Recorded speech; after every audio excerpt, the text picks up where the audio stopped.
you, sir. Uh, Welcome again. Uh, we had two extremes, solar on one side, which is micropower, straight away to the masses, and you had hydro, which is gigapower, because normally you have 1,000 megawatt and above in hydro. Wind actually fits in the middle, beyond the megawatt range. Partly we are like hydro, because we look at centralized generating options. But on the size-wise, yes, much, much lower than hydro. Before I start off, one small observation.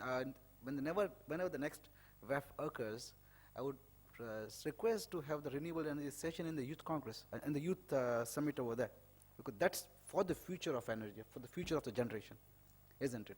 You need to involve the youth over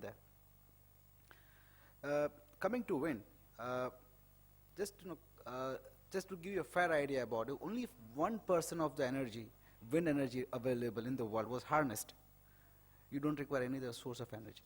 That's the quantum of wind resource available in the world. And if one was to harness the North Sea wind power, which is in the UK Isles, it can meet the entire energy requirement of European subcontinent. Doesn't mean that you can harness each and every source of power, because you have physical constraints, you have environmental constraints. But I just wanted to tell you that that's the scope of wind power.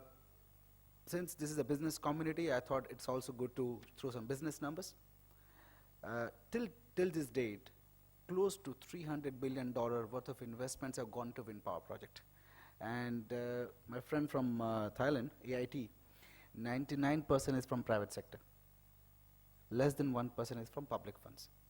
So that's the beauty of wind power. Wind power from day one has been totally thriving on private sector investments. Last year itself, last calendar year itself, close to $60 billion was invested into wind power projects. And when I say $60 billion, it has a multiplication factor. We create ancillary services. So they have multiplication factor of 3 to 4. That means you triggered an economy of close to $200 billion, only wind power alone in the last financial year, in the last calendar year. Amongst the renewables, because we in renewables don't count large hydro as renewables, because of the environmental issues. But if you take out hydro from renewables, only small hydro run of the river, wind is the fastest growing source. The wind sector has been growing at a CAGR of 23% since 2000 till this date, and it's bound to go. And that's very clear now, because now two large players entering wind segment: General Electric, GE, and Siemens. Now that shows that even these large corporates have realized that wind is going to stay, and there's a huge amount of future as far as wind is concerned. Things have been changing in wind sector globally. Europe and US were the lead nations as far as wind was concerned. In the last 2-3 years, we've been seeing the entire growth occurring in Bharat, which is India, and China. And more so, now will happen more in Brazil, South Africa and all. That means the advent for growth as far as wind is concerned, the developed market has stagnated. While it's a tremendous growth happening in the developing economies, and our community definitely has a greater role to play. India itself has installed close to 20,000 megawatts of wind projects till this date. And in the financial year 11-12, close to $4 billion worth of investment had gone into wind power just in India. The government of India, Bharat, understood the importance of renewables and started off program in early 90s. And very interestingly, the country realized the potential and the growth rate, which it was able to see the vision of it, and started pushing towards local manufacturing. And today, most of the products available in India, rather not most, all products available in India on wind are locally manufactured, either through a joint venture, or through a technology transfer, or through a subsidiary. But that means no finished good is imported in India. Everything gets locally manufactured, which is something, a unique thing that Bharat has done. In order to push renewables, I think Prabhu Sahab would also agree, is most of the countries have fixed targets, because you require a government will, a political will, to push renewables. And India has a target of 15%, China has a target of 20%, Germany the target of 25%, and in the future you will see targets happening for pushing renewables everywhere. On the technology front, you started off wind sector with a 100 kilowatt turbine, a very small turbine, something very much size of a normal mini grid based, solar based mini grid. But now we have gone up to close to 5 megawatt, 6 megawatt size of one single turbine. So there is a tremendous changes that has happened on the technology front, and more so, now we also got into offshore. That means you go in the sea to put up wind farm projects and draw the electricity lines to the mainland. Why? Because you don't have land constraints in sea, and secondly, you actually get better wind in sea. So that's an advantage. And more importantly, when in power sector, we always we have been asked this question by planning commission or to that matter, anybody from the government or from the power sector, when wind power is going to attain grid parity? Because government would like to push a particular source of electricity till it attains a grid parity. Means grid parity means with the main source of energy, which is coal-based power project. Today, at least wind power, its capital cost is very much similar to a coal-based power project. And that is the achievement that the industry has got. And in future, you might have wind power projects cheaper than coal-based power projects.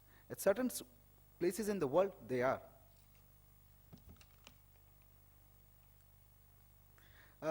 What I'll do is I'll just narrate you what essentially my company did to harness wind power and to make wind power something which is so much common in India. We started off in 1995, as I mentioned earlier, and when we started off got into venture into windmill projects, we started looking at manufacturing. Unfortunately, there was no manufacturer available in the world who would like to give its patents. And we didn't want to have a joint venture because we wanted to own the patent, so you own the technology itself.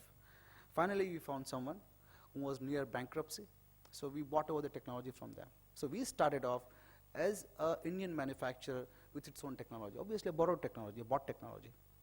But we discarded the technology and started our own R&D centers in Europe and manufacturing in India. So we did something known as reverse outsourcing.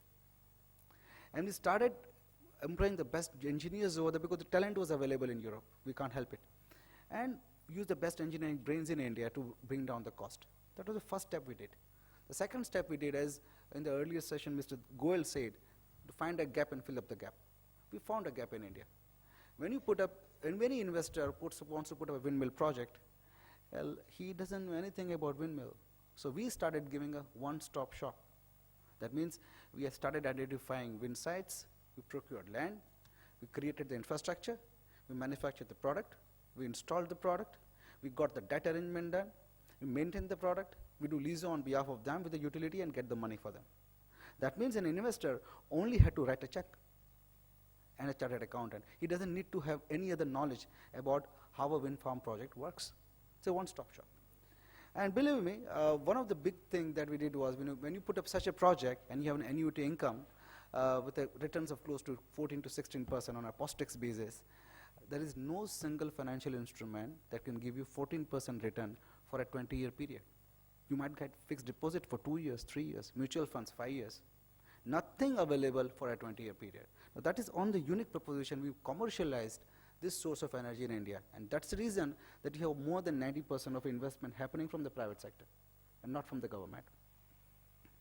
And today, once we were able to capture the market in India, we started looking at going overseas. And believe me, it was a very tough call. Made in India brand doesn't sell so much if you are dealing with technology. You can sell commodities. But a technology which has been created by the Western world. Now, an Indian manufacturer going to US soils or Germany selling those products, you have a huge resistance. Resistance from the bankers, from the users, from the utilities.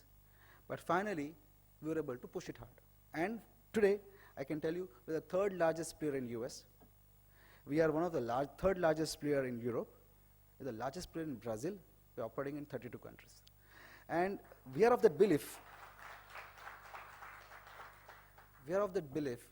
that yes, we can do it.